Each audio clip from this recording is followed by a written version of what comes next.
So, having paid homage to the Triple Gem together, now we sit for meditation. Gentlemen should sit in the cross-legged position, while ladies, who are not accustomed to sitting in the cross-legged position, can sit with their feet to one side if they prefer. You should have your right hand on your left hand, with both hands palm upwards, resting gently in your lap. The index finger of your right hand should be touching gently against the thumb of your left hand, both hands resting gently in your lap. Make sure your body is in an upright position, without slouching forward or leaning too far back,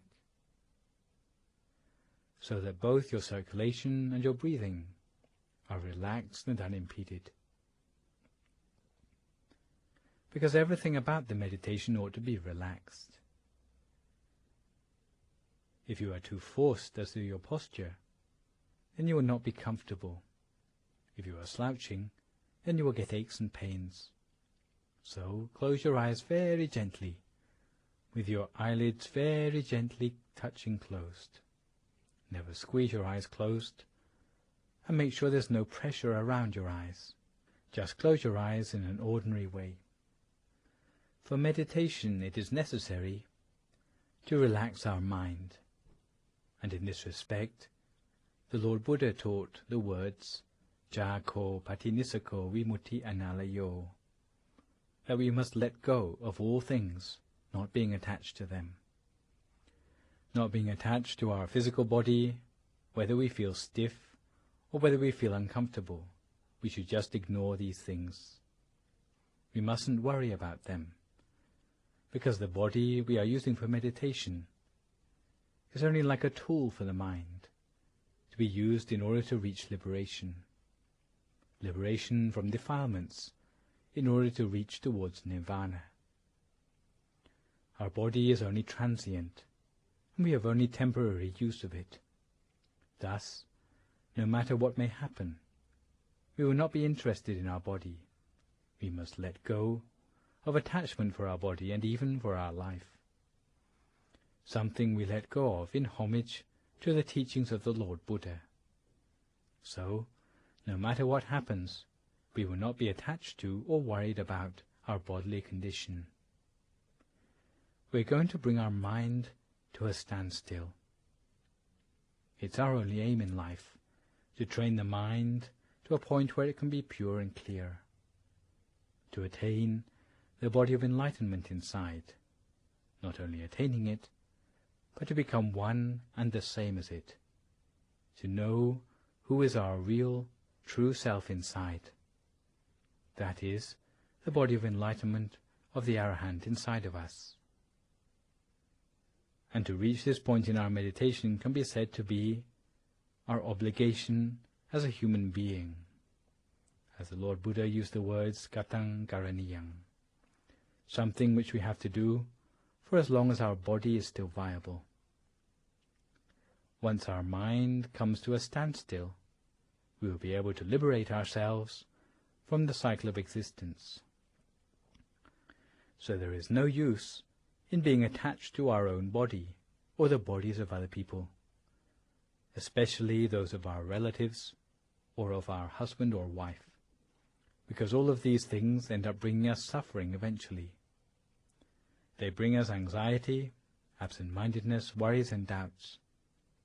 They bring all sorts of suffering to us simply because of the fact that we are worried about them. The fact that we are worried about them is because we don't realize our real, true aim in life, the real reason for having our human body in life. Once we don't know about our real aim in life, then it opens the way to hundreds of causes of suffering in our life. So we have to let go of our body. If we don't do it now, then we have to do it anyway at the time when we come to the end of our lives. So we should make our mind relaxed and allow our mind to come to a standstill. Today, as we meditate, we'll take the opportunity to explore the nature of the pathway to nirvana. But before we do that, for those who are newcomers to the meditation, we should familiarize ourselves with the 7 bases of the mind first. According to the original teachings of the Dhammakaya tradition, by the founder, the great abbot of Wat Phak Nam, otherwise known as Prat Mongkon Thet Muni, the originator of this meditation tradition. Because he always started by teaching the pathway of the mind, the pathway of all living beings, the pathway by which all beings are born and die, by which the mind enters and leaves the body at conception and death respectively. The first point on this path, the first base of the mind, is at the nostril. For ladies, the left nostril; for gentlemen, the right nostril. The second base of the mind is inside the nose, just next to the corner of the eye. For ladies on the left side, for gentlemen on the right side. The third base is at the center of the skull, on the same level as the eyes. This point, and all the subsequent points, are the same for ladies and for gentlemen. The fourth base is at the roof of the mouth. The fifth base is at the center of the throat, just above the Adam's apple. The sixth base of the mind is in the middle of the stomach, at the same level as the navel. Supposing you were to take 2 thin threads, the first running from your navel directly through your back on the horizontal axis, and the second running from the right side to the left side, also horizontal on the same level.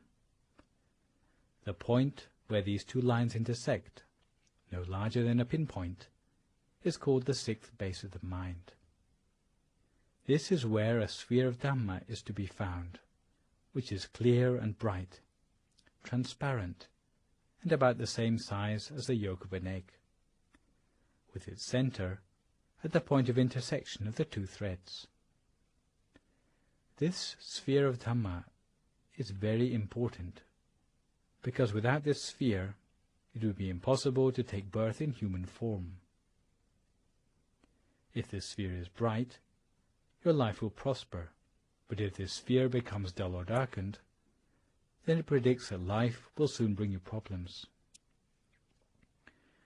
Every human being has this sphere at their center, and the existence of the sphere is proof that anyone who makes an effort in their meditation to the point that they can bring their mind to a standstill can succeed in meditation. This is because they don't need to create anything new in their meditation. All they need to do is to tune in their mind to see what is already there. 2 finger breadths above this intersection of the 2 threads.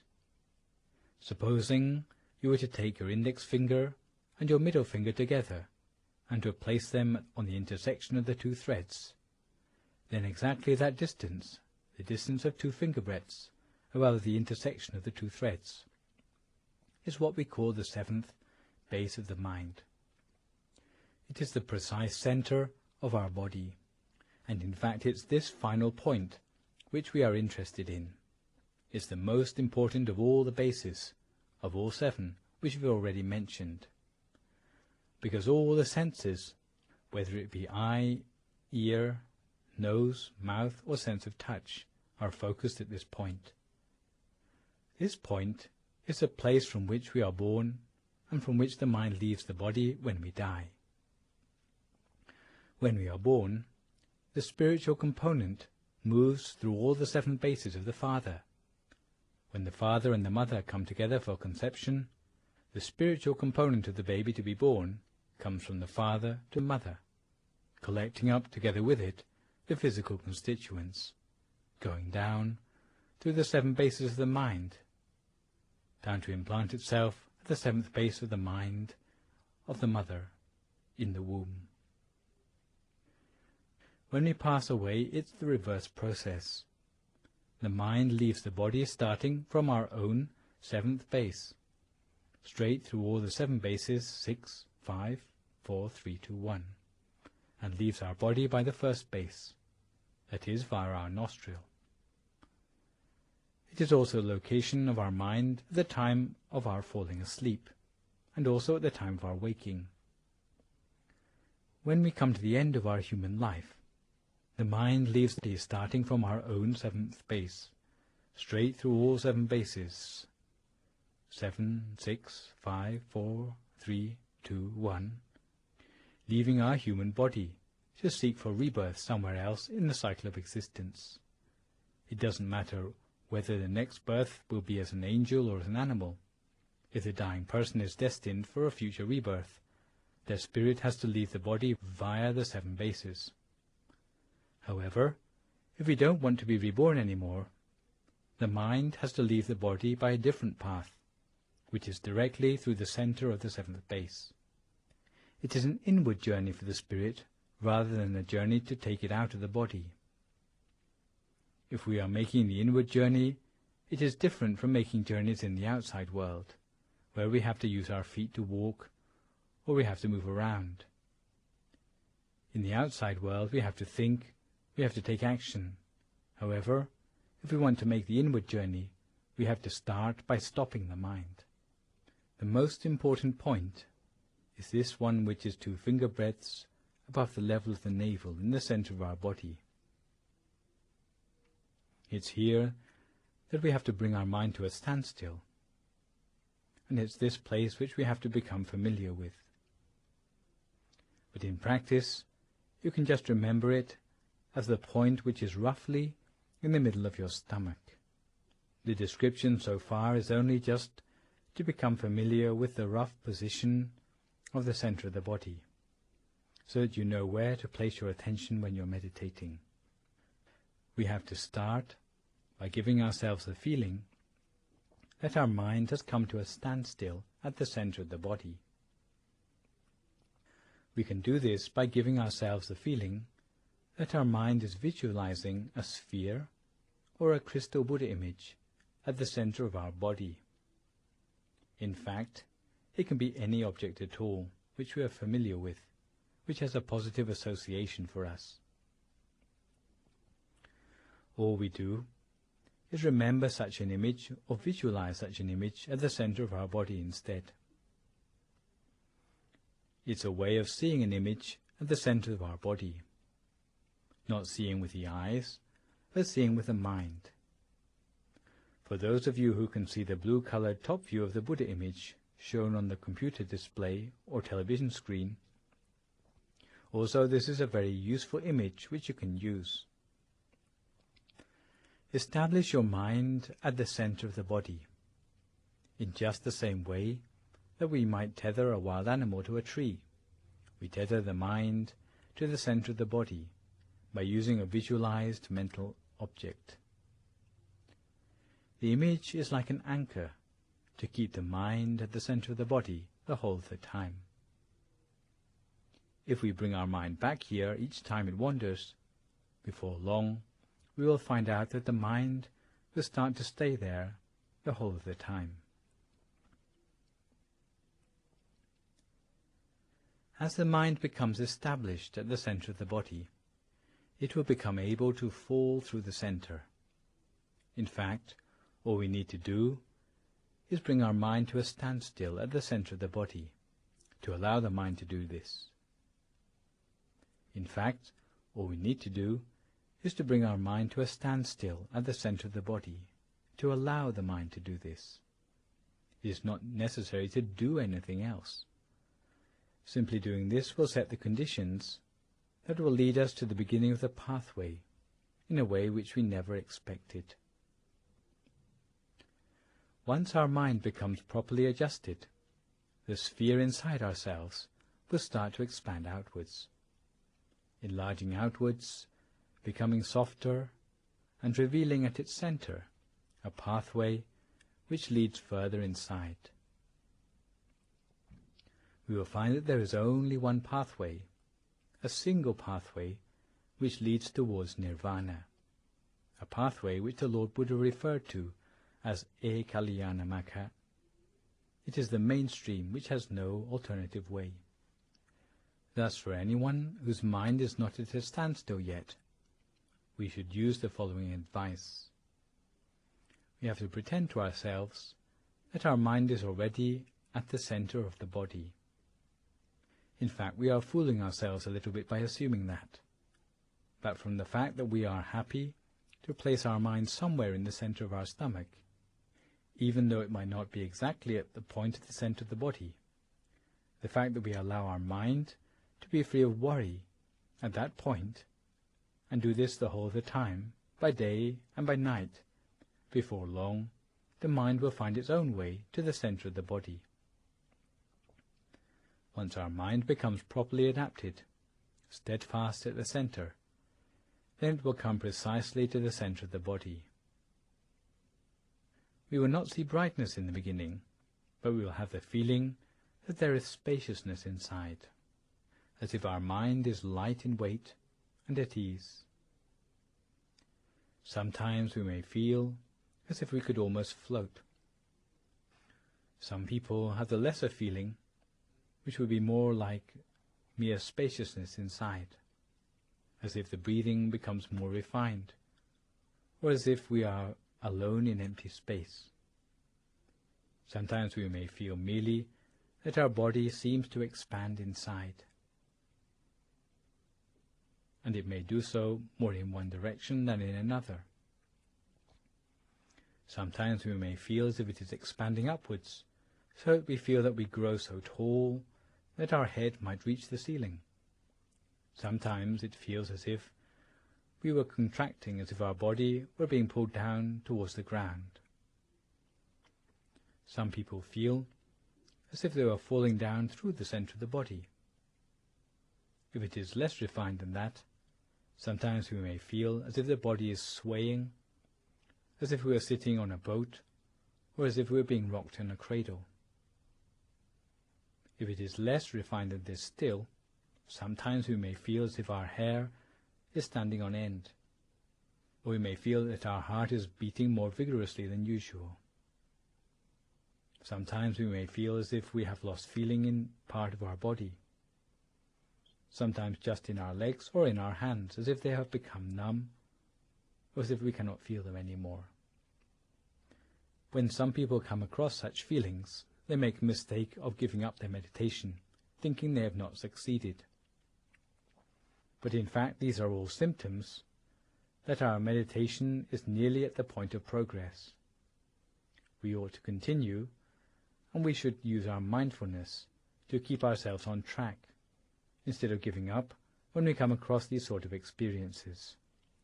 So don't get excited, don't be elated by such experiences, and don't be afraid of anything, not even of death, but maintain your mindfulness and your wisdom, because once your mind reaches the point of equilibrium, you come to the point where there are no thoughts anymore. Even though you try to think, you cannot think of anything anymore. It's not like when you start out in your meditation where, even though you try not to think, you're always thinking about something. It will be almost as if you are not breathing anymore. But even though you're not breathing anymore, you feel that you have more happiness than if you were breathing. Your mind will be steadfast at the center of the body, and your body will seem to be upright of its own accord, so that you have no interest in the outside world anymore. Once your mind has become fully adapted, then the mind will swoop through the center of the body, and there will be a sphere coming up in the opposite direction, which is bright and clear. The smallest size is like a star in the night sky, or like the tip of a needle, very bright but tiny. For some people, for whom it may be of medium size, the sphere won't be the size of the full moon or of the shining sun. These spheres are what we call the sphere of Pattamamagga. It arises at the center of the body. It never arises anywhere else. If it does arise anywhere else, then you know it's not the true experience, but rather a distortion of one's proper meditation experience, something which, technically speaking, we call vipassanupagilesa. But once the mind is properly adapted, we will see things bright and clear, but precisely at the center.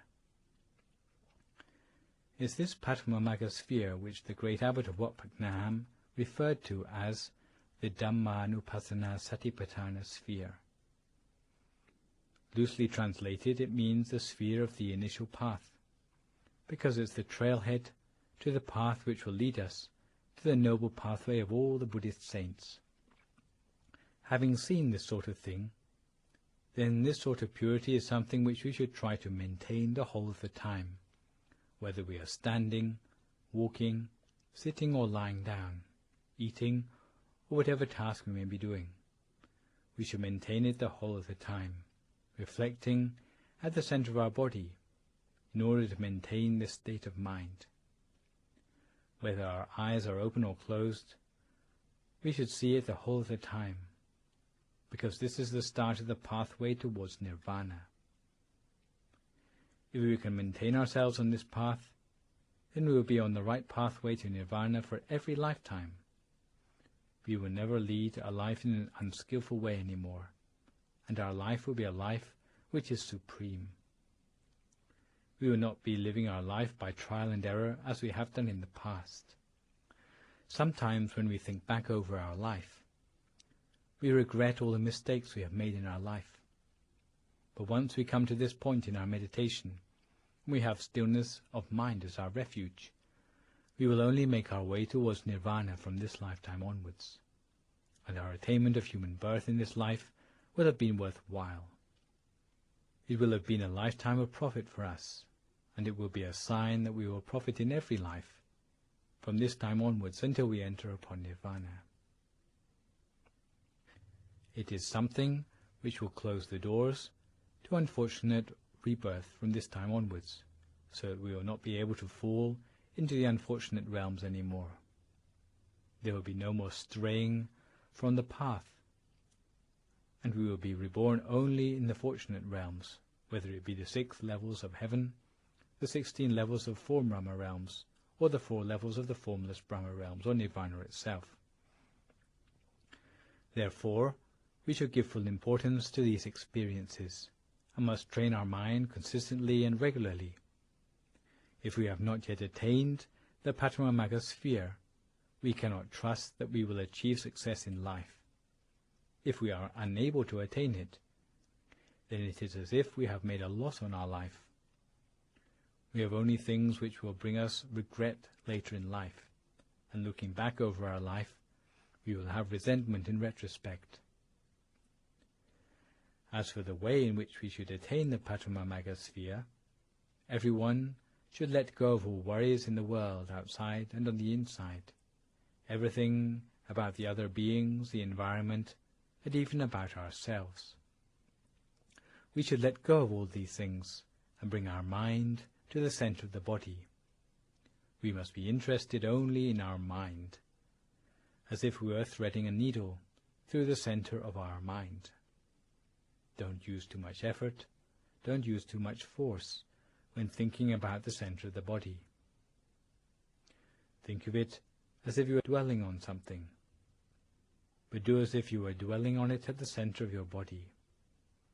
And imagine a bright, clear crystal ball, rather like a diamond sphere there, a diamond sphere which has been polished without any blemishes or scratches, about the same size as the tip of our little finger.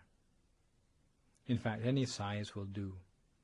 And imagine this bright and clear, like a diamond. It can be the size of the tip of our little finger, the size of the tip of our index finger, or the size of our eyeball. Simply imagine it gently. The only condition is that you should imagine it gently. If you think of it just in a relaxed way, then it will be clear. But if we use too much effort, it will give us a headache. If you find that you are getting a headache from imagining it, then relax and try again.